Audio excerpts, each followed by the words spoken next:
How's it going, everyone? Welcome to the studio. It's pretty much done. We've had a couple sessions. We've been doing a lot of work here. I got way behind on the videos, but I wanted to go ahead and finish up the series anyway so that you guys can see the majority of the process of what it took us to get here.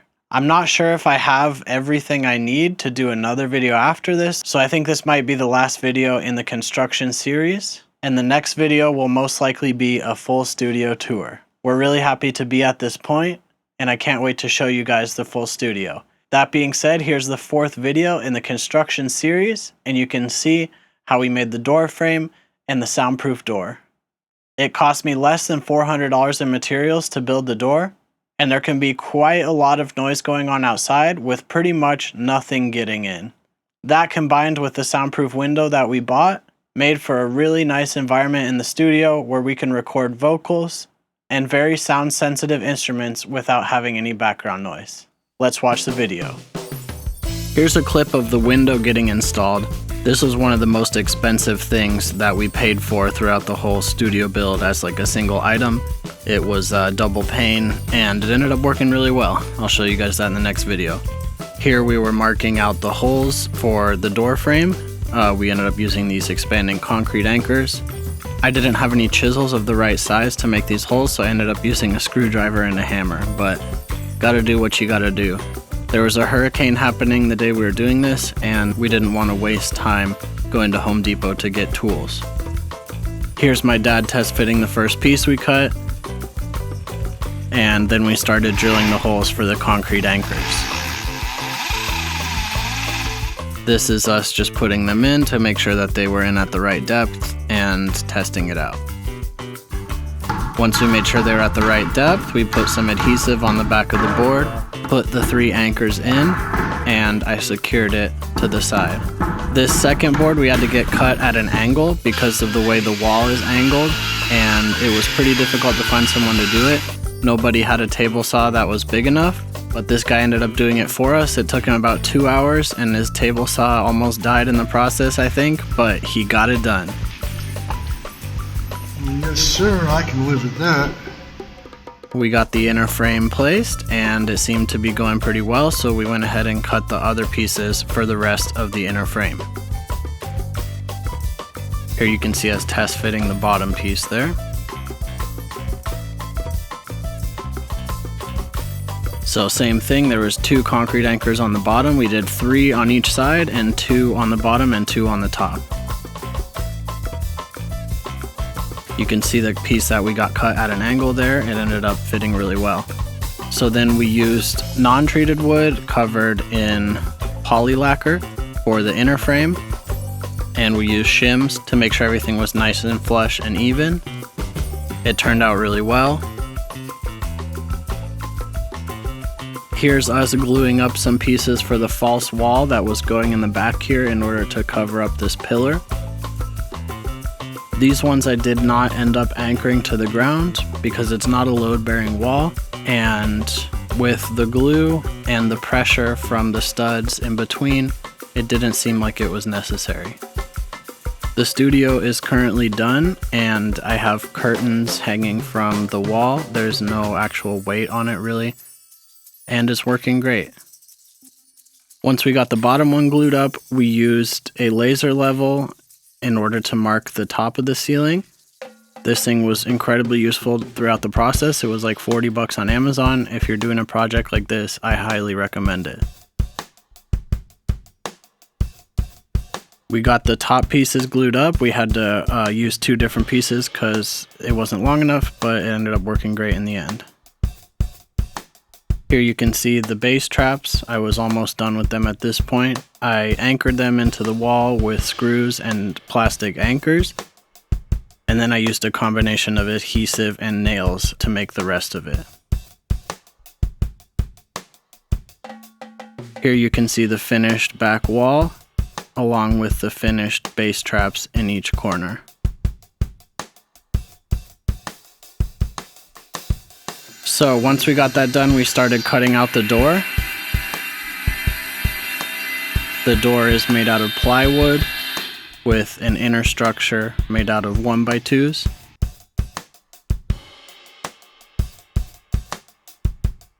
Here we are cutting the first piece of the door to size.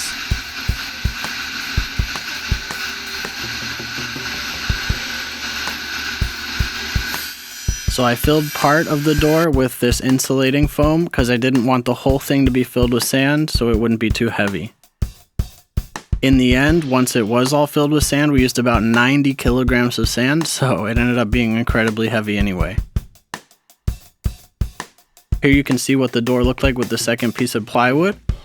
I used an absolute ton of screws, and then I wanted to put a second layer on each side.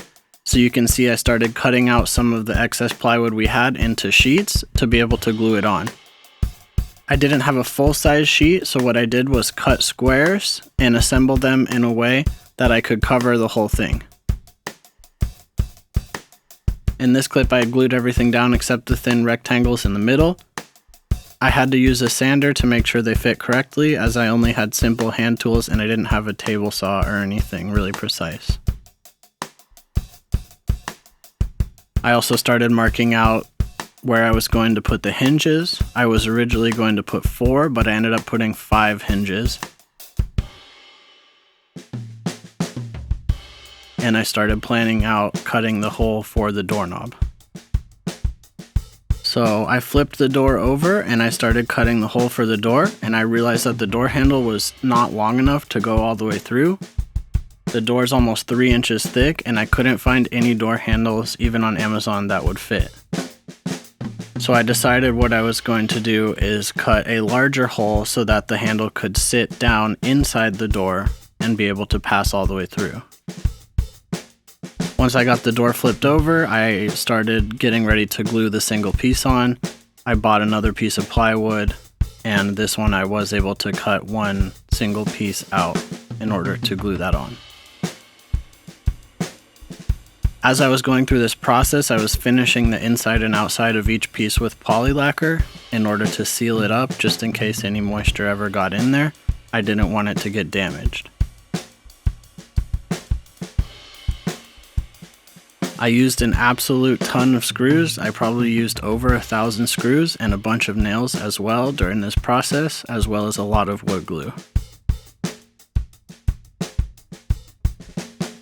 You can see here I ran out of poly lacquer and I couldn't fully get the inside of that sheet, but that's okay because that's the interior facing sheet, so that won't be exposed to the elements in any way.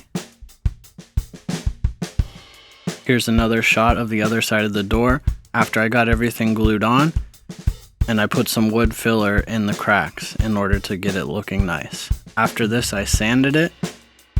And here you can see the hole that I drilled for the door handle. So I used 2 different hole saws, one smaller one and then one bigger one, to be able to set the door handle down inside the door so that it could reach all the way through the super thick door. I tried finding larger door handles. They do sell door handle extension kits, but they were kind of expensive and they seemed kind of flimsy. I started cutting the mortises for the hinges, something I'd never done before, so that was interesting. I had some issues with some screws that I had placed in the wrong place, and you can see in a couple of these where I had to take the angle grinder and cut those out in order to keep cutting. As I said, I started with 4 cuts, but I ended up doing 5 so that I could put 5 hinges because this door was very, very heavy. So I started to glue the big piece on. I wanted to make sure to use quite a bit of wood glue and spread it out everywhere in order to get good adhesion between the surfaces. I had some clamps, but it wasn't really going to work just to spot clamp it down, so I nailed down the corners and then I used my rubber mallet to tap everything down. I ended up using this foam and placing a bunch of cinder blocks and stuff on top of it because I didn't want to damage the door. But then I realized that the foam was distributing the weight too much and it wasn't really clamping it down that well. I ended up taking that off and just putting the wood directly on with cinder blocks and pretty much anything else heavy that I could find on top of it in order to clamp it down. Keep it on the beat, right? This worked pretty well and I was pretty happy with the result. Here you can see the door after I sanded it and it was ready to go to finish. I applied a couple coats of this finish. I think it was about 2 or 3 in the end, and I ended up sanding some of it back to give it a little bit of a rustic look with the wood shining through, which you can see on the other side. This is what it looked like when it was dry. It was pretty cool, pretty dark. And here I am applying the spar varnish to the other side of the door. I ended up having to do a couple coats of this as I kept getting bubbles, little hairs, and dirt. I couldn't get the brush hairs to stop falling off, and I had to take some of them out with razor blades and then do some sanding after to fix it. You can see here at this stage I had already applied the varnish and I was sanding again and trying to fix some of the spots to then apply a final coat. I used a spar varnish for boats, which was a little bit hard to work with, but it's supposed to work well outdoors. There was a lot of sanding and a lot of things that I didn't film, but I did a bunch of coats of finish, a bunch of coats of the varnish, and eventually it was done and ready to go. I had some friends over to help me put the door up. It was about 90 kilograms of sand, a little bit of the insulation foam, and all of the wood. It has the inner skeleton made out of the 1x2s, and then it has 2 layers of plywood on each side. Combine that with about 1,000 screws and a bunch of nails as well, and it's a pretty heavy door. It took 4 of us to put the door up, and the thing that really helped was using the hydraulic jack from my car. We used this to lift it up into place, and then my friend stabilized it and made sure it was at the right angle. Without the jack, this would have been near impossible. It also really helped that there's a step up into the studio, and this allowed us to lift the door up into it and have space underneath to work with the jack.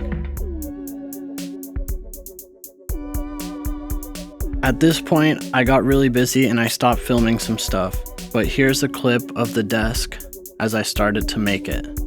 It's sort of a copy of the platform desk by Output, but I made a couple changes to make it better, including more desk space and a 4-unit rack setup instead of 3 units. It's all made out of plywood, and I made it 100% just with simple hand tools and my circular saw. Thank you guys so much for watching the video. I am going to get back into posting some content more often, but from now on it'll be doing things actually inside the studio. So I'm going to have a review of these awesome new Atom monitors that I got coming up here pretty soon, and then there will be a lot of stuff about making music, mixing, playing drums, and all of that great stuff you've come to expect from my channel. So once again, thank you everybody for watching. Please like and subscribe, and I'll see you in the next one.